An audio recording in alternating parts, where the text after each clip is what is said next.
As you are traveling to Whiterun to tell the Jarl that Riverwood is in need of protection, you see the great scenery of Whiterun, and you see 3 people beating the shit out of a giant?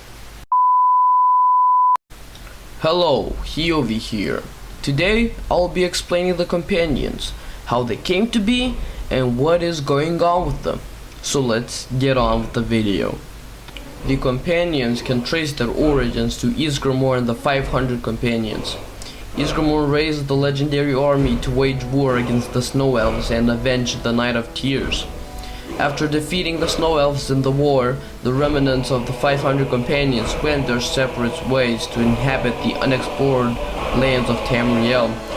But how did the home of the companions, Jorvask, came to be? It was said while Ysgramor and the companions were invading Skyrim, they reached the Skyforge. They were confused, so they asked the captured Snow Elves about it. Turns out the Snow Elves were also confused. The Snow Elves said it was before them. Ysgramor, finding out the Skyforge may be one of the most powerful forges in Tamriel, he made it the home of the companions. But there's a theory Ysgramor knew more about it, because we don't know if the secret room under the forge was built after the Curse of Hirshin or before. But after settling there, he and the companions built Jorvaskr, and Whiterun was built around Jorvaskr. Now, let's get back to the companions and not the home of them. Several hundred years after the death of Ysgramor, the companions had converted into soldiers for hire. Their services could be purchased for the fighting of wars, but the commitment of individual meant that often shield brothers would be forced to face each other on the field of battle. Since the conflict of interest between its members was jeopardizing their bonds of honor, Harbinger Mrithwil, in his wisdom, decreed that they would no longer be part to any war or political conflict of any kind.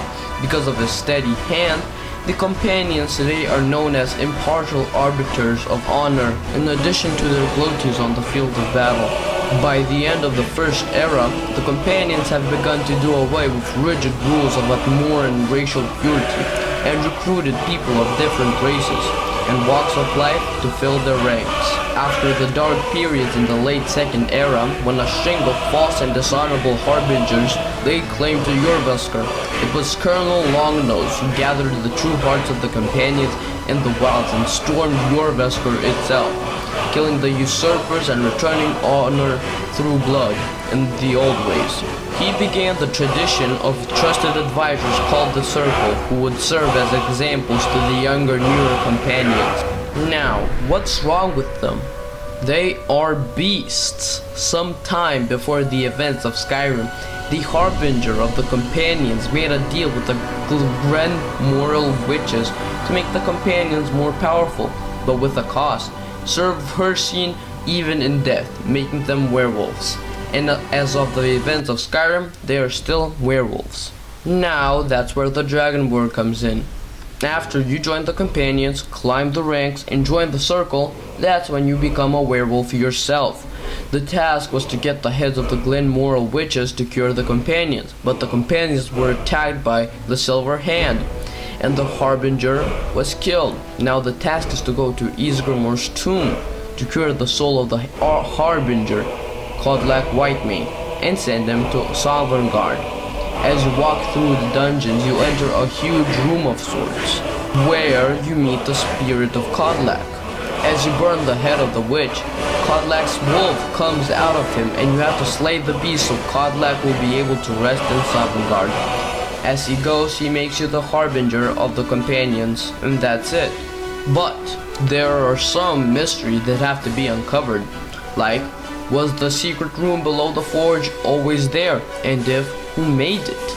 My theory is since the room was used to join Hirshin, didn't Hirshin build the forge or only the room below it, knowing it's destined that they will make a deal with the witches to become more powerful? But then who made the Skyforge? We know that the Snow Elves didn't make it, then it was there from the start. But if it was there from the beginning, it means one of the Divines created it, or one of the Daedra Lords, so it may be Hirshin. But we will never know. Only Todd Howard can answer our question.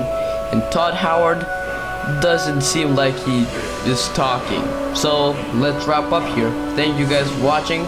If you like my content, please subscribe. I would really appreciate it. And I'll see you in the next video. Peace.